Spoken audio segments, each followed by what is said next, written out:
Hi everybody, we are from project group 5 and we've been working on the project ScheduleBot.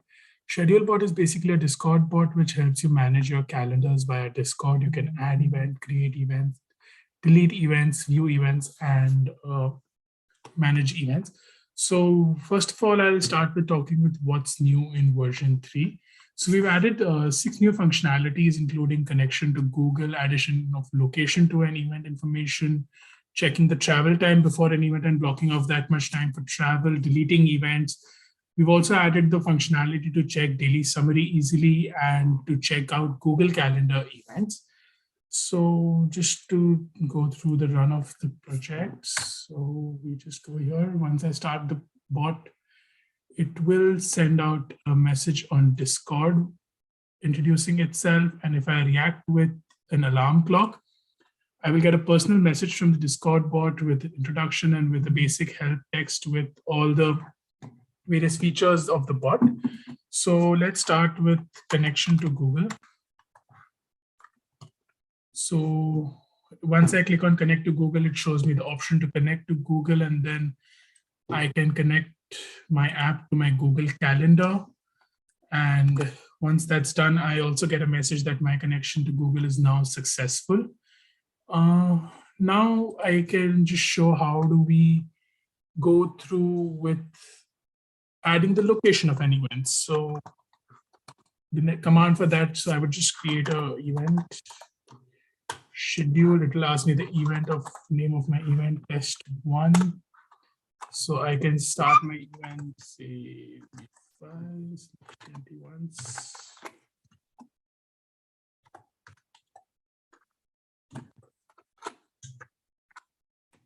So that was the date, the priority. And so as of now, there are no event types that are stored. So event type over here is basically you can create different types of events. For example, you wouldn't want to go to the gym at 10 o'clock in the night. So you can just store, like, for example, gym is an event type, which I would go from 6 a.m. in the morning to 10 a.m. in the morning. So just test event type, which works from 8 in the morning to 8 in the evening. Oh, made a small typo over there. Sorry for that. Now it was successfully created. So now a location for my event. So for example, I will just add a random location.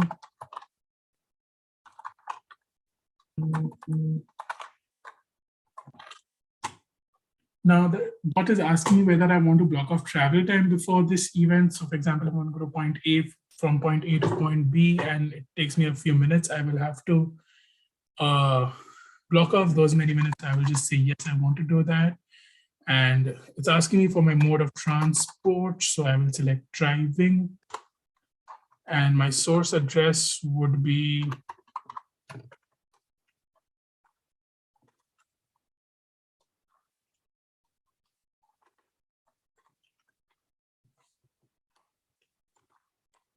that would be my source address. And now it says that my event was successfully created. I can also add additional description or just say I'm done. So my event is now successfully created. So getting back to all the various features we had. So just to, for example, check what my event looks like, I will go and check all my events for that day. And you can see that while I have a event test1 scheduled from 11 to 12, it also shows a travel event from 10:58 to 11, which is the travel time between these two addresses. This is based on Google Maps, so it just picks up the travel time required from Google Maps between the two coordinates and uses that to give us, create a separate event. We can also delete events. So for example, if I say I want to delete event, it will show me all the events that I have, and I can pick out a name for the event. So for example, I want to delete travel. So my event travel was deleted, and yeah, of course, since it was deleted, the name will not exist. Yeah. And now just looking back at help, Another feature that we added was the summary feature. So summary, what it does is it will show me the events I have scheduled for today. So I will just quickly create a new event for today because I don't have. I quickly created an event which was basically showing, which is an event for today. So if I just go and click on enter the command summary, it will show me that I have this particular event selected today. Now, to check out the events from my Google Calendar, I need to enter the command Google Events. Google Events. So here you can see it brings out all the events that I have, the next 10 events that I have saved on that Google account. So yes, that was the features that we had added. Apart from that, we've also added a few test cases and improved the code coverage from the earlier about 55% to 65%. We've also added the Python style checker. We had about 17 issues which we had opened up, out of which 10 have been closed.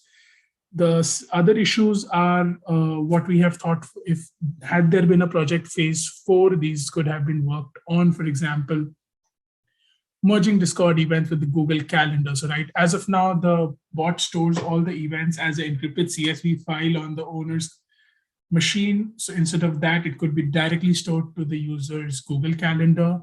We also can add a functionality to edit Google events which were not created by the bots, and daily reminder functionality or event reminder functionality. For example, half an hour before every event, the bot would send you a message that you have an event coming up in half an hour.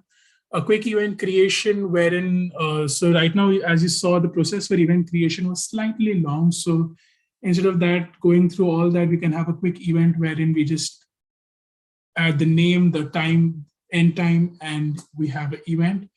Suggested event removals has to do with event types and overlapping events. So for example, if there's an event which is outside of its event time, type time, we could suggest that, okay, there's something wrong with that event and you need to change it. Or if there are 2 overlapping events, we could just alert the user about that, and a subroutine to edit existing events. Out of a Discord connection is basically a documentation which we thought might be good to add, and that is to help the new Discord users who create the servers for the first time, just guide them on how to add the bot to their server. So as of now, this is the functionality that we've added. So the project rubrics are also visible. So we've added all the necessary requirements. We've also added style checkers, code formatters. On the documentation front, we've also, based on the previous feedback, we've also added the HTML doc strings for our new functions. And we've also set up GitHub Actions, which show style checking, code coverage, and the basic Python application workflow. That was basically there from earlier. We just updated it. We've also added new test cases to cover our code. And yep, I think that's it. Hope you like the project. Thank you.